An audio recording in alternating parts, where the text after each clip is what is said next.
that and go live, and we'll let it run. I'll just check that and make sure we're up and going. Yeah, we're away. Yeah, so Saturday morning discussion with my good friend Mark Coudray, and yeah, I just wanted to chat. And it's a little bit cheeky of me, I have to say, but I wanted to bring this one up. Just responsibility versus group mind thinking, or group mind think. Just after a couple of posts I've done this week around the Biden-Trump political competition. I heard someone call it a show the other day, which was quite funny. Actually, I think it was in the debate. The lady used the word, "the show will begin soon." I got quite a giggle out of that. But yeah, it's and really, I wanted to bring this back to kind of the business discussion versus a political discussion. All very interesting, and I've never really spent much time in the political realm. I don't really care too much for the political realm, but I do care a lot about the business realm, as you do, Mark. And I think there's a need for it today to have the discussion around responsibility versus the group mind think, because I think there's a lot of people caught in group mind thinking and they're lacking their own responsibility. And this could be a touchy one. I don't know. We'll see how we go. But what are your thoughts on this, Mark? I think we're about to enter some dangerous minefields out here that have not been swept for mines. I don't know how in today's polarized environment, how we can have an open discussion. And that's the exact point of what we're talking about here, is that you can't have a dialogue because everyone comes into the discussion with their own perspective, and they're bringing their own filters into whatever's being said. And I just want to, set the record straight at this point. I'm not for Trump. I'm not for Biden. I'm a dead set independent. And the challenge is trying to filter out meaning from the noise. And I don't watch television. And I haven't watched television for 20 some odd years because I don't like the messages, the way the media has come along. But for the last month and a half, I've had television because with COVID, I put a higher speed internet connection into my home office because I needed it. And with that, it came bundled with the minimum television bundle. So in that minimum bundle was CNN, MSNBC, the main three broadcasts, ABC, NBC, and CBS, and Fox News. So it had all the usual suspects. And so for the last month, I've had the experience of switching through the channel set just on a regular rotational basis, just to hear what the take is on whatever's being discussed. And you wouldn't know that you're even in the same country. It's the issues that are coming forward have been so biased from whatever the perspective of the announcer is. And there's a reason for this. It used to be in the US that when a television or a radio station was granted a license, they had to align and broadcast under the Fair Practices Act, which goes back to like 1948. And that said that if you presented an opinion on a piece, that you had to provide equal time to the opposing opinion. And if we go back and we look at the traditional news commentary of the Walter Cronkite era of the 50s, 60s, and 70s, it was very unbiased and it was very neutral. They would just report the facts. And there's many, many memes that are floating around in social media about what it was like when there was a trusted anchor, a news anchor that would, Peter Jennings and Walter Cronkite, Huntley Brinkley. You know, when you're old like me, you can remember those names. Growing up, even as a young kid, teenager, and young man, those were the names that were out there, and they would broadcast in a very neutral way. And that if they did something that was opinionated, it was labeled as opinion, and they would have to provide the commentary for the opposite side. In 1987, they downscaled that and took many of the requirements away. And that's when CNN and Fox News and MSNBC got their foothold in cable, because they had diminished or released the requirement to have equal protection for the opposing side. So now you've got right perspective and left perspective, and still some neutral perspective. But in the ensuing years, from 1987 until the final demise of all requirements around the Fairness Act were repealed in 2011, and since 2011, we're where we are now. There's no hand, it's complete hands off at this point. Anybody can do whatever they want. And that has led to fake news, unvetted requirements. Now, even to the point where, as politicized as the situation is right now, news outlets deciding what they're going to report or not report. And so we don't even know what's going on. I mean, how is this any different than controlled media in a dictatorship or an authoritarian state where the state controls the media? It's like, it's crazy. And then just to your point, how do we think about this? Do we have enough, are we able to debate something? Are we able to raise a question? Are we able to challenge any commentary? And anybody that is crazy enough to put an opinion out there, or even imply an opinion, you just open yourselves up for all kinds of personal attacks and everything else. And it's really interesting. Like, as I said, I posted a couple of messages this week on Facebook, and just to see the response, it's very interesting how, because people are watching so much news, because people are essentially being programmed, they can't take away that, they can't delete their opinions and work on reason anymore. There seems to be a lack of an ability or an unwillingness to choose a side or to choose right or wrong.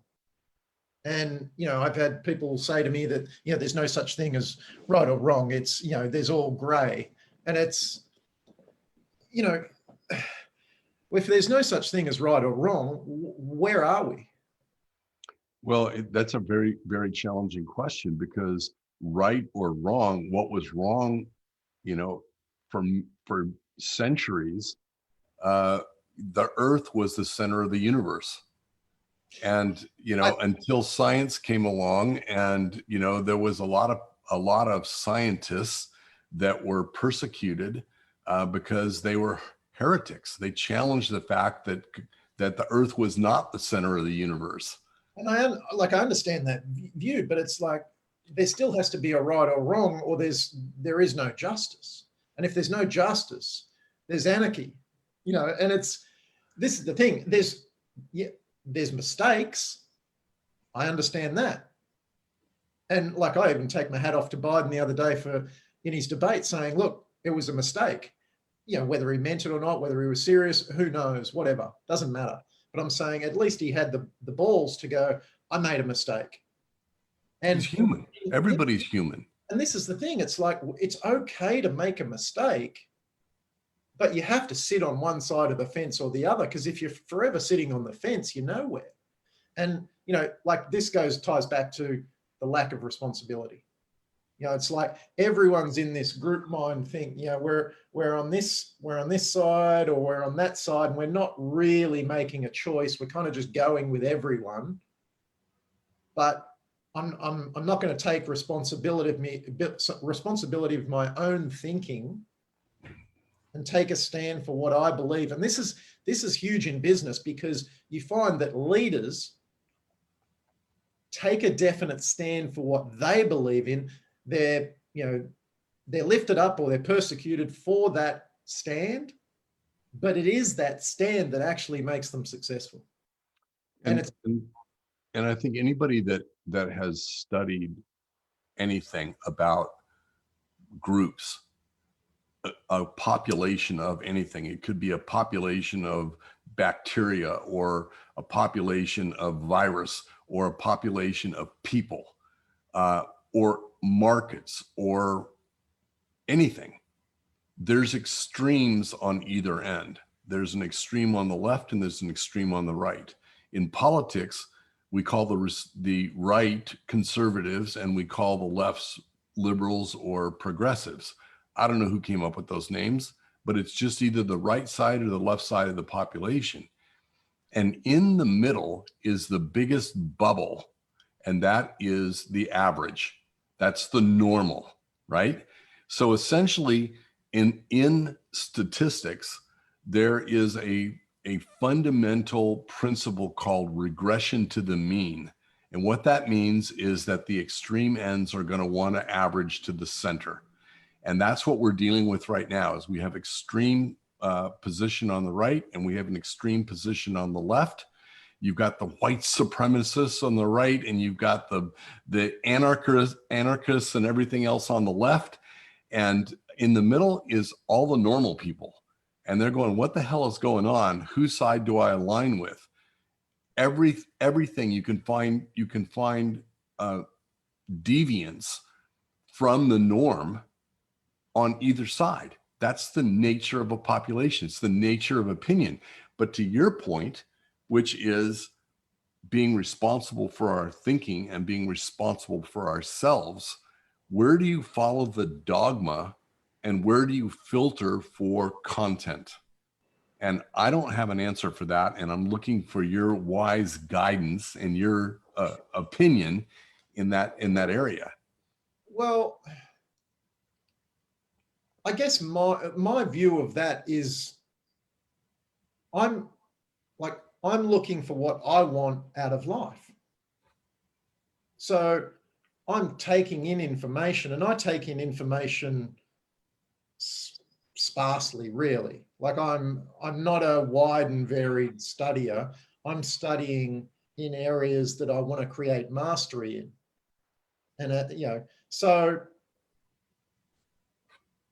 for me, I'm always looking. I'm not looking from an opinion base. I'm looking from a principle base. So it's more, okay, what are the principles they're talking about? Doesn't matter who they're talking about or what they're talking about, who it is or what it is, the topic. What's the principle behind what they're talking about, and how can I relate that to where I'm headed in life? That's kind of the way I assess content. And it's, so maybe I have a different view of how I consume content to the norm, but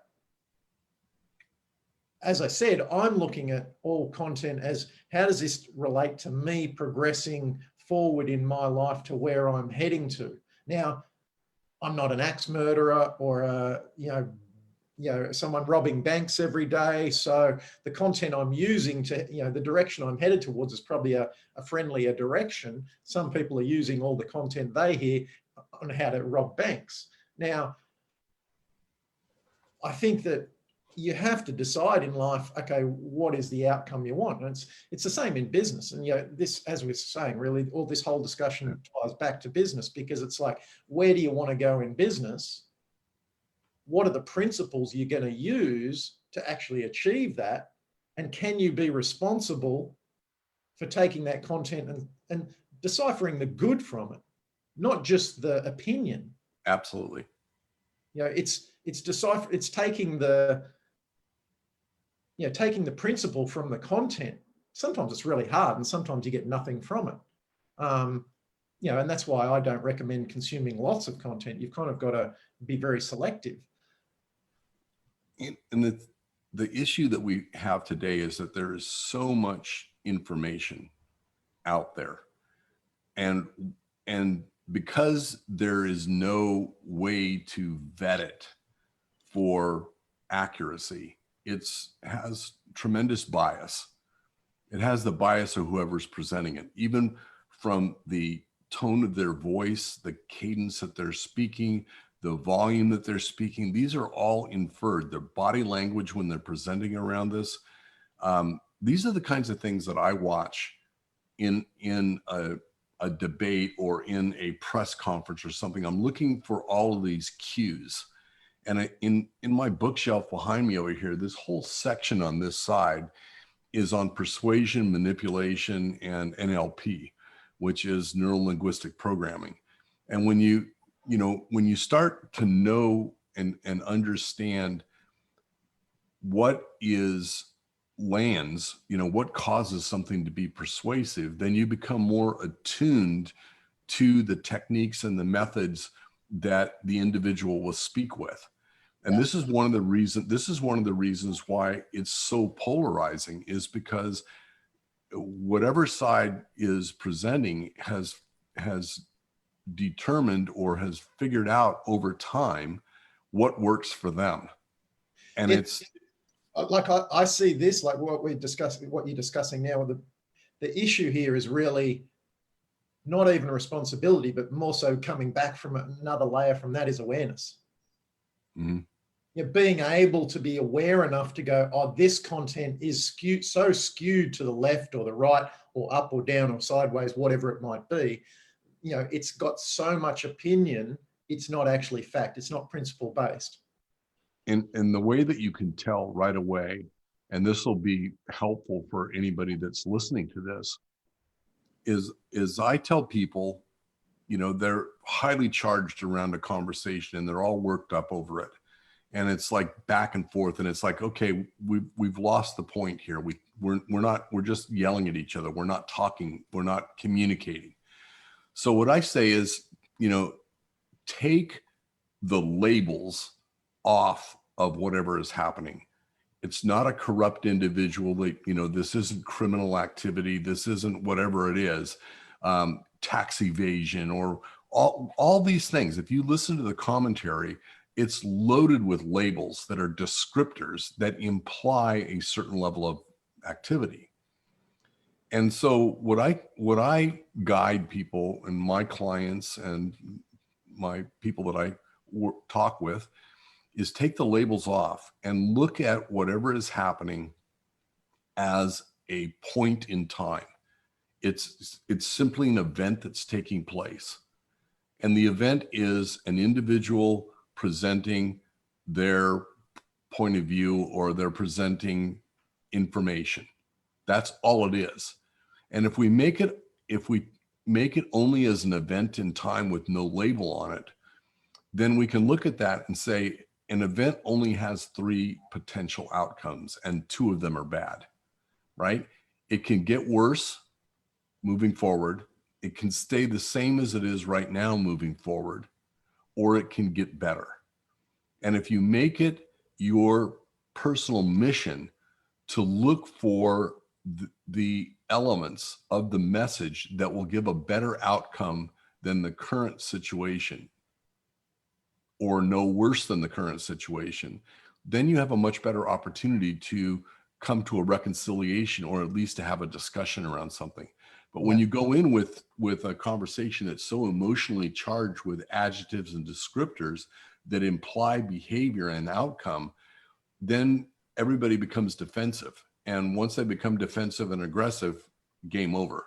And I think this is where that group mind think works against people, in real life and in business. It's that group mind think is so highly charged that you have to have the awareness to separate yourself to actually take responsibility. And like it's Personal responsibility requires tremendous self-esteem. Oh, If you very think true. about, if you think about this, if you take responsibility for something, it's personal responsibility. It's my position.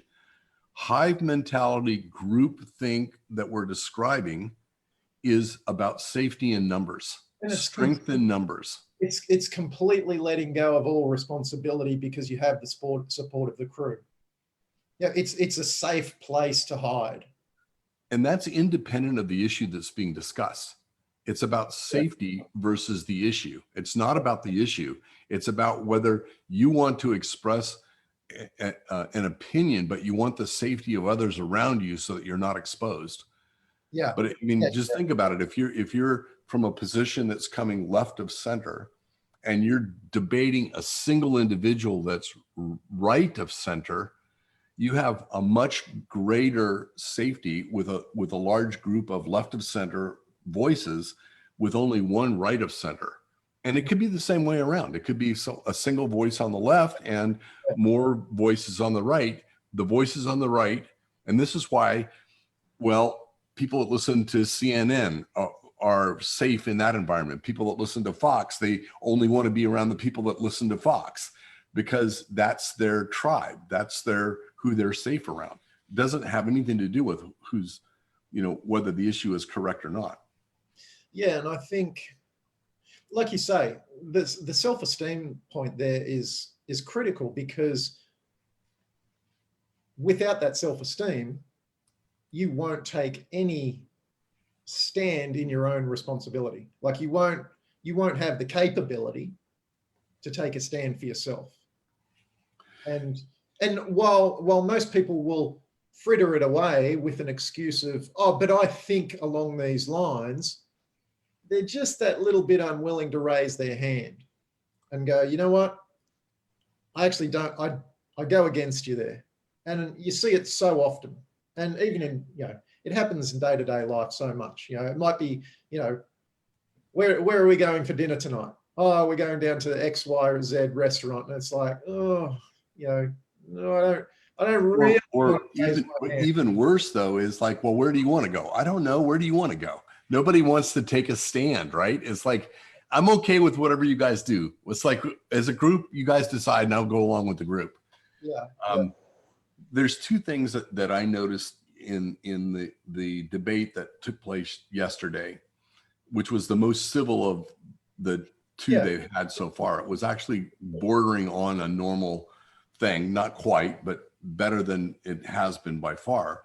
The two things that I saw over and over and over again was no direct answer changed the subject. That was one element on both sides. And the other was personal attacks.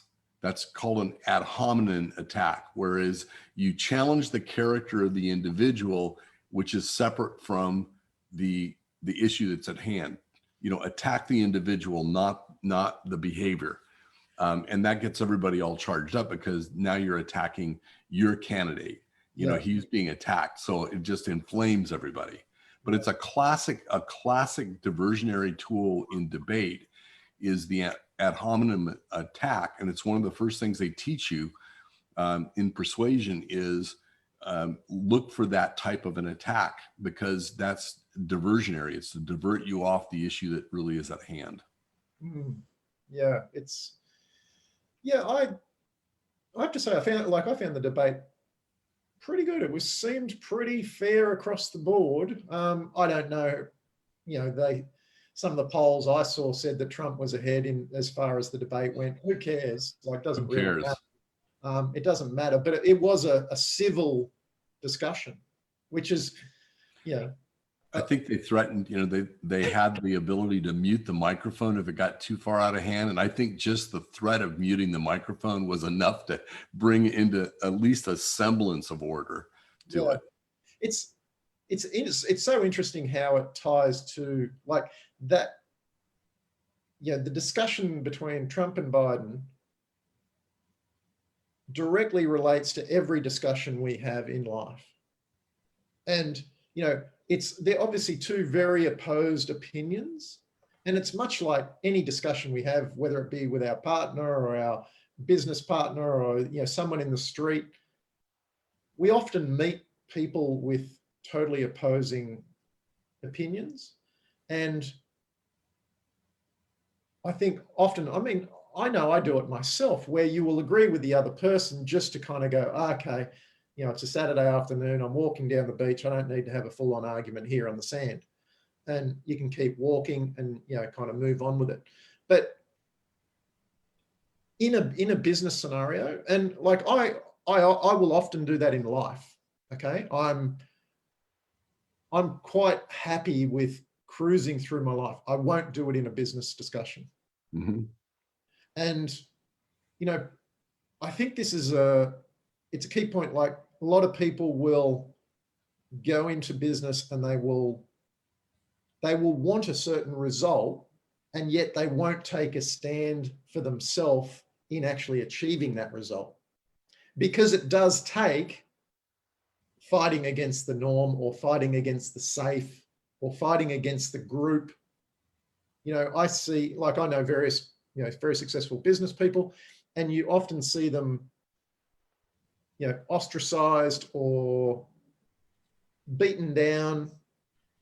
You know, I know one guy in particular that fights for his business in such a direct manner that he's treated much like Trump in the marketplace. Mm-hmm. And it's him taking a stand for what he believes, and to the nth degree. And I see that as so powerful, and especially in a leadership position.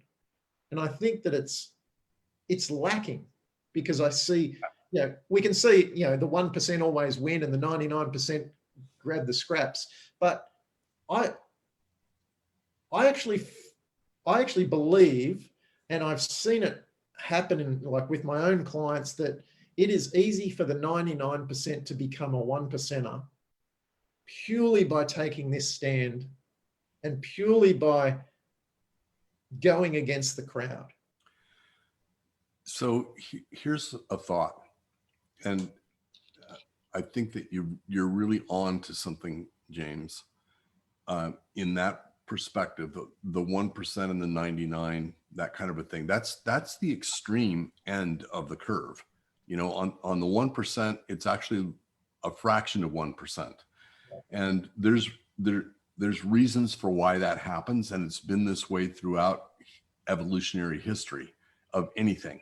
Again, it's statistics, and I don't want to go down that road, because people freak out as soon as a number gets put out there. It's like, oh my God, math, I can't deal with that. So we leave the math out of it.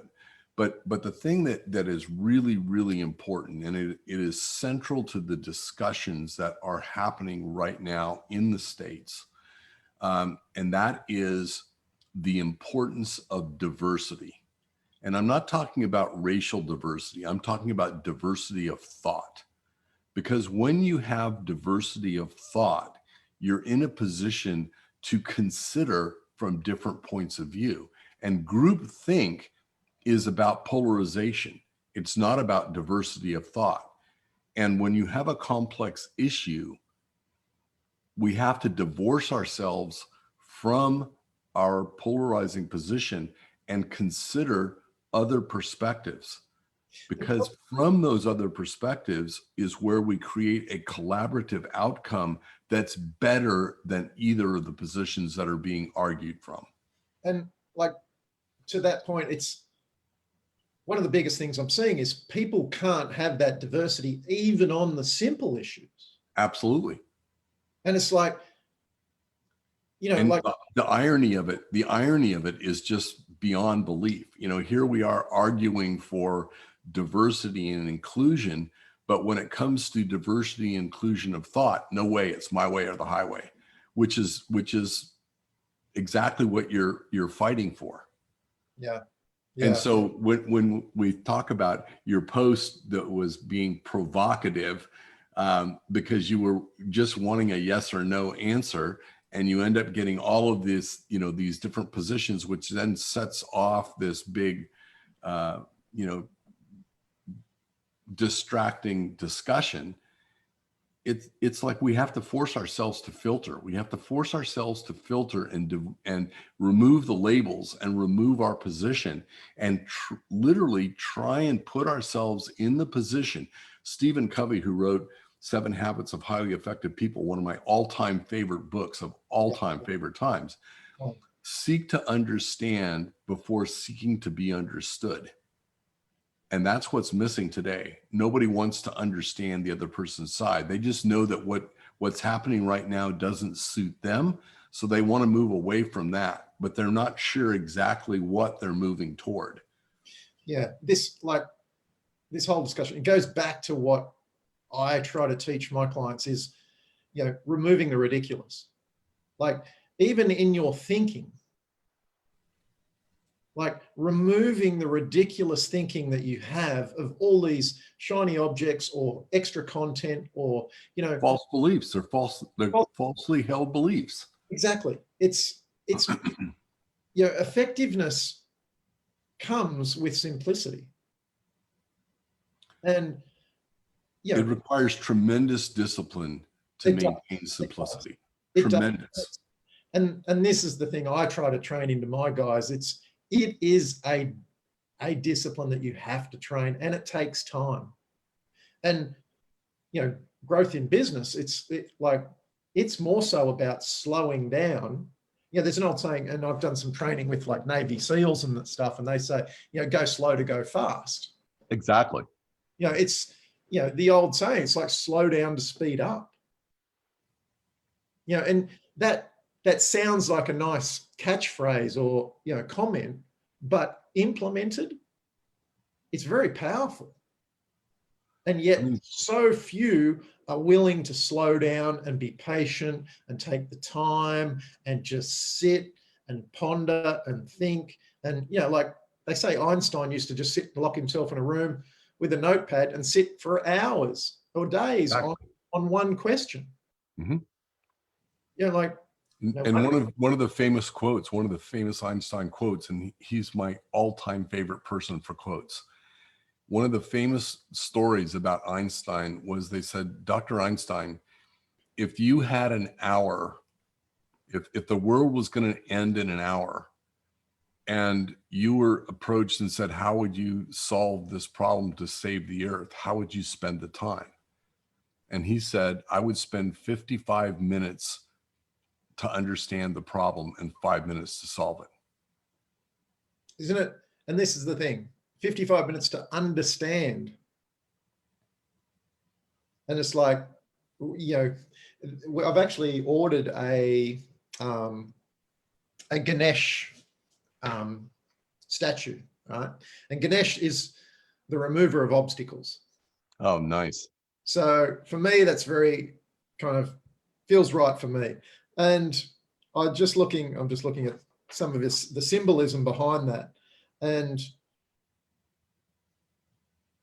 just like, he's got the symbolism behind Ganesh is, he's got things like the large ears. It's to listen. Well, it's like God gave us 2 ears and 1 mouth for a reason. Small mouth to talk less. Big head to think big. Small eyes to concentrate. Like, this is age-old wisdom, like, from thousands of years, and we ignore it even in today when we're supposed to be smarter, enlightened. We're supposed to be enlightened.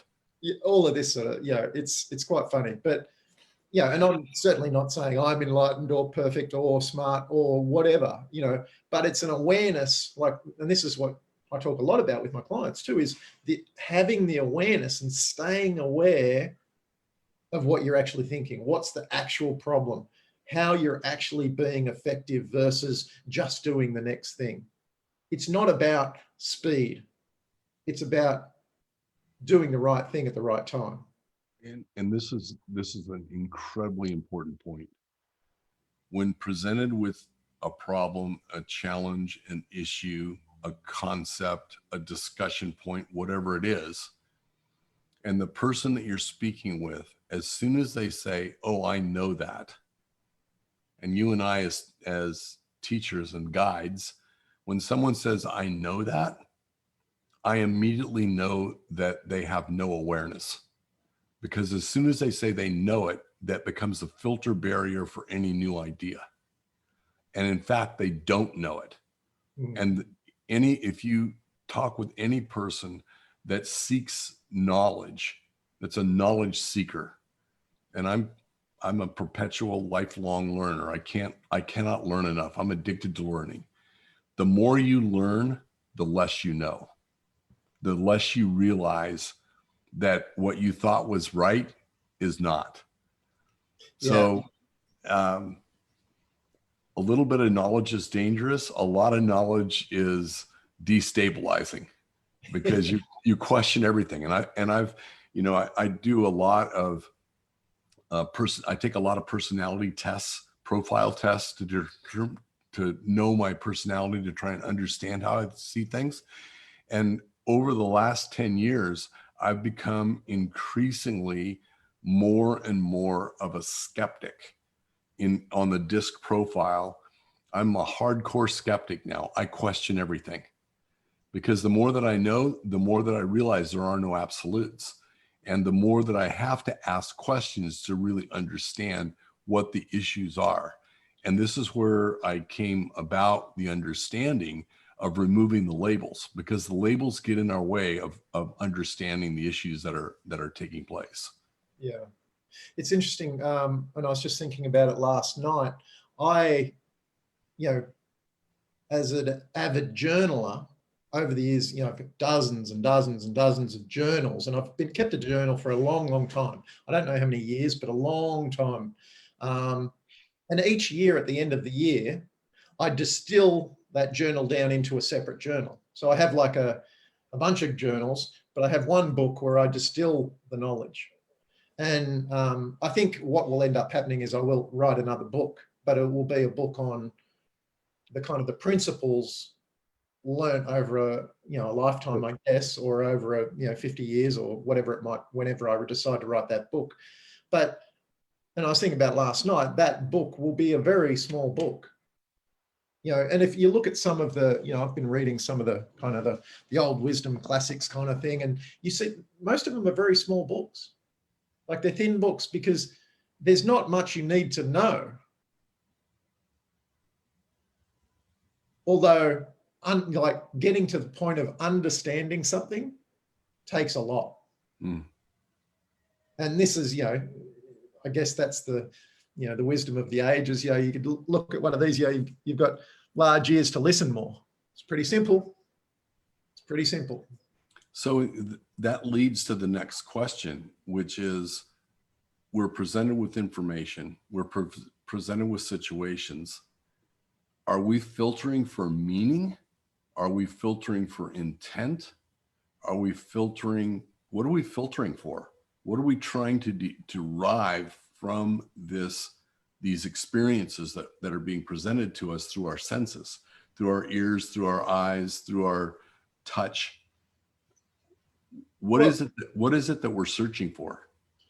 Well, I think as I put it earlier, I'm constantly looking for principles that'll kind of get me to my vision, whether that be faster or sooner or happier or whatever it might be. So just to improve the experience along the journey.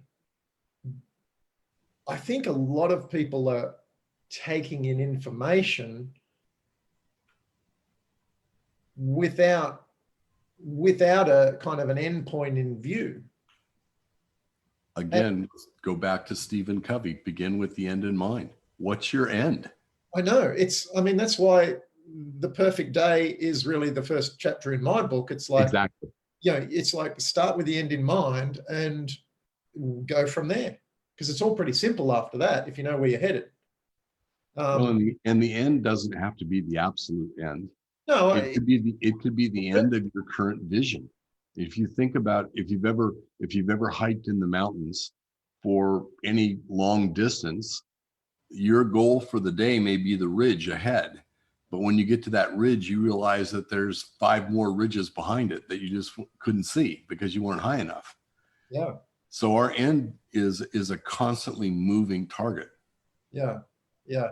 It's, I've done some long distance running, and 30Ks, 50Ks, that sort of thing. And just being able to, like, there's lots of challenges on that journey, 5, 6 hours on the road, 7 hours on the road. There's a lot of challenges along that journey. And if you can't, like, if you don't have a kind of okay, I'm going to finish the race and this is what it's kind of going to look like, even if I'm buckled over, I'm going to finish, right, then you're not going to make it there. And I think, I think, as we're saying about like content and, just taking all of that kind of conversation into account, group mind think and all of that. Yeah. At the end of the day, you're the only one on the journey. And if you don't have an endpoint, you end up in the group mind think. Or you get lost. You become completely lost. Yeah. And there's plenty of that these days. Sadly. So I'm curious, are there any comments along the way, since we've been kind of prattling along here for the last 45 minutes or so? No, I don't think so. I think everyone might be too scared to jump in. Maybe we're on a touchy topic. We're safe so far, Mark. But it's an interesting one. Like, as I was saying, for me, this all ties back to business and, business people out there wanting to grow their businesses, but really falling into group mind think and not taking responsibility of their own growth. There's the marketing world is so saturated, and, people fritter away their time going from one thing to the next thing, to the next thing, to the next thing, versus taking a stand for what they believe. And this is probably the biggest point that I, ram down the throat of all my clients is follow the one thing.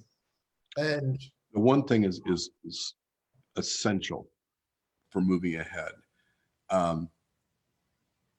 But there's a point that I think that we need as we look at where we are in the evolution of the earth and the evolution of the civilization, the human civilization. We're rapidly approaching a point of overconsumption, that we cannot continue to consume the way the last 200 years have consumed. And this isn't, a US thing or, a European thing or anything like that. It's just like we can't sustain the level of consumption. We have to reach a level of sustainability. Yeah. And this is a big thing right now, is the sustainability. And I think one of the things that came out of capitalism in the pure capitalistic sense as a doctrine was it was okay to take anything. It was okay to do whatever it was. For me to win, somebody else has to lose. It's I get all the marbles and everybody else fights over the scraps. We can't do that anymore. There's too many people fighting for the I win, you lose. There's too many losers, and there's not, you can't, the number of winners is too small. It's the 99.9% versus the 1/10 of 1% direction. That's where it's going. Can't sustain that way. So the pure ideology of capitalism, the way the capitalistic doctrine is an outmoded model. We have to look at what we're doing now and apply onto that the costs or the social impact of the business that we do. And so this becomes a philosophical perspective of abundance. So whatever our business model is, whatever we're doing, it has to be win, win, win for everybody, as opposed to I win, you lose. Yeah. Yeah. And that's a real switch, because it's easy to be I win, you lose. I'm going to take away what you have. And this is one of the issues that I think is in the forefront here in the States, is this the inequality and the injustice and the things that have happened, you know, historically for the last 300, 400 years, 500 years. Be that as it may, I'm not making a judgment on it. There's a lot of things that are not right, but it empowered a lot of things that were good for a lot of people. Take the labels off of it. Don't talk about it. Just think about it. But there's a lot of things that have not worked well and can be done better. And I think that it's our responsibility as advisors and guides and people who have been in business and have been in a lot of countries around the world. I've personally been in 42 countries, done business in 42 countries, and seen a lot of different varieties, going from authoritarian and completely socialist and communist on one end to, you know, the extreme capitalistic on the other, corruption and bribery and all. I mean, all these kinds of things exist. They exist. I'm not saying one way or the other that anything is right. They're all wrong in some degree. Someone's hurt in some degree. And I think that it's possible that we can create a scenario where there are successes for everybody out of every transaction that we do. We're creating the greater good. So I call it social capitalism for the greater good. Yeah,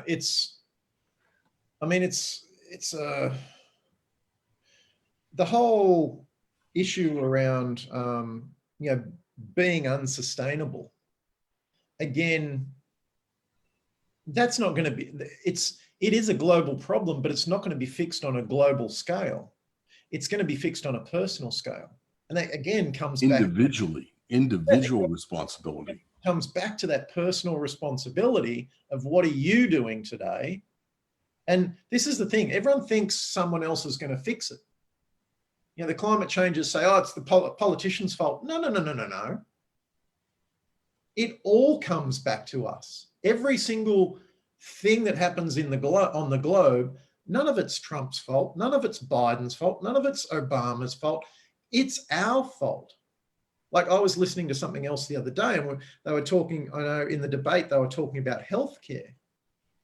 And they were, everyone was kind of whinging and bitching, like the discussion was, everyone was whinging about bitching, we need better healthcare, we need better healthcare. No, you need to eat better. You need to go out and go for a run. Exactly. The last 20 years while you've been eating McDonald's and drinking beer is not Obama's or Biden's or Trump's fault because they don't have a health system. If everyone ate well, wouldn't need a health system. The pygmies in the Amazon don't need a health system. They survive until they die. And they recognize that life is finite. 100%. Like my parents, they're 84, both healthy, well, my dad could still dig a hole. He could probably work just as hard as what I could work. And I don't remember him ever. I remember him going to the doctor once, maybe twice in his life. Like that's an example of someone taking personal responsibility for their own health and saying, I'm going to eat what I'm going to eat. I'm going to work hard and exercise and live well and, just take personal responsibility for themselves. And sure, I understand some people have issues, but this is a generational thing that has been really inbred into us, that we're entitled to some sort of health benefit. It's like, and I think it goes across the board. And that's what I mean, back to like the global climate kind of discussion is like, if we all took real responsibility for what we're consuming, what we're putting out, and on the business front, to your point is if every transaction we made in business was a benefit to both people, both parties, business would flourish. And yet people see it as a taking game and wonder why their business isn't flourishing. all the people that I know that, that are doing really well in business are providing huge value for their clients and getting just rewards. Both parties are happy. They have happy customers. It's a very simple, again, go back to the principle of it. It's very simple. Seems that, well, difficult to pull off. I think what it comes down to is that on the surface, business is very simple. It's a service or a product that's exchanged for value. That's the most rudimentary aspect of it. But if we take the time to really think about this, not as a transaction of I'm giving you something, you're giving me something in exchange for it, but as saying, if we do this transaction together, it has to create more good for both sides. We have to both benefit substantially from this. Yeah, like at its basic level, it's two people serving each other. Yeah, and once you start down this road of thinking this way, it opens up all kinds of new possibilities that we're currently not considering. Yeah. But it's disruptive to the status quo, and that's the problem, is that there's so much invested in the status quo model from the last, from the industrial age. Yeah. That it's a real issue. Yeah. And,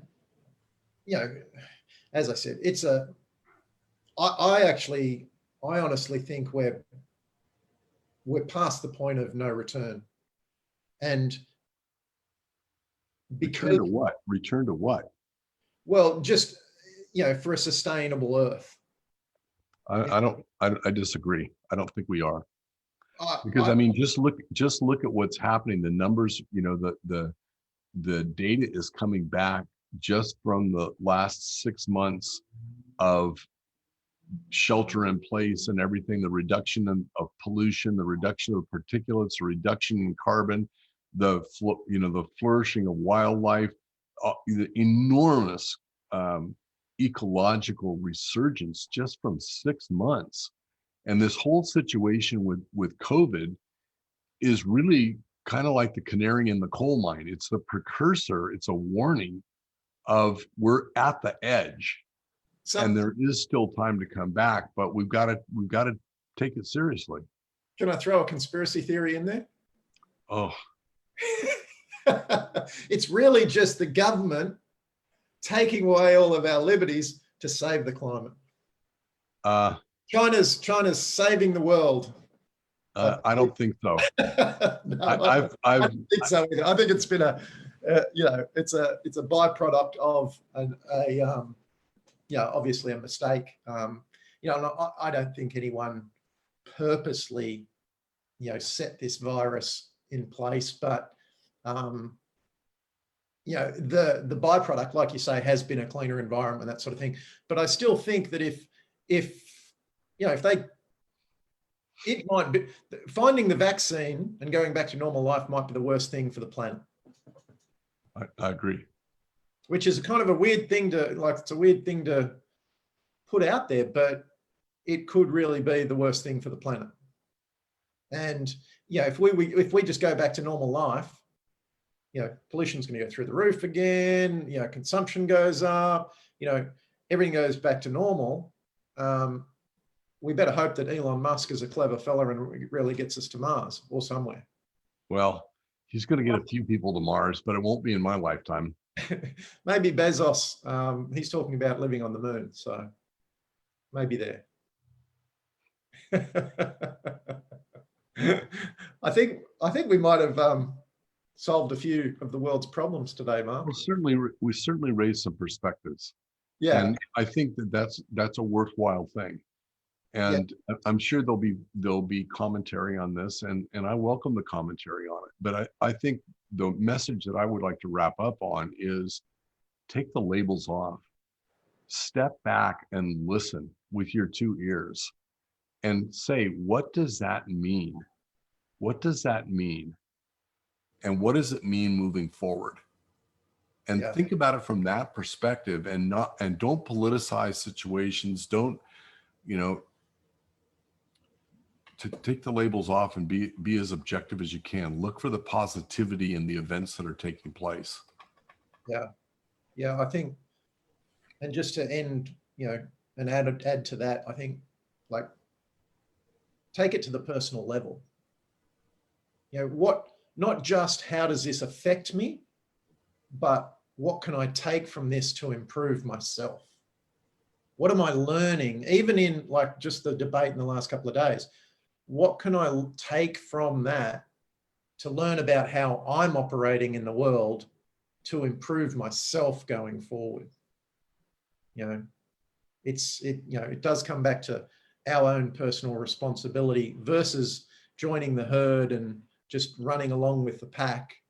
I don't think on the big scale we're going to change much if we keep moving as herds, kind of, you know, just joining the group think. I think it's going to take a lot of personal responsibility, especially like on the global climate front. Yeah, a lot of big topics today, Mark. We went way deep. Always an interesting It's good discussion. once in a while to go a little bit deep And a little bit, probe a little bit, you know, as opposed to just skirting on the surface. yeah, a little bit off the normal tangent of business as well. But we'll wrap it up there, I think, and we'll continue chatting on. But let me just switch this off. It's been good chatting once again on Facebook.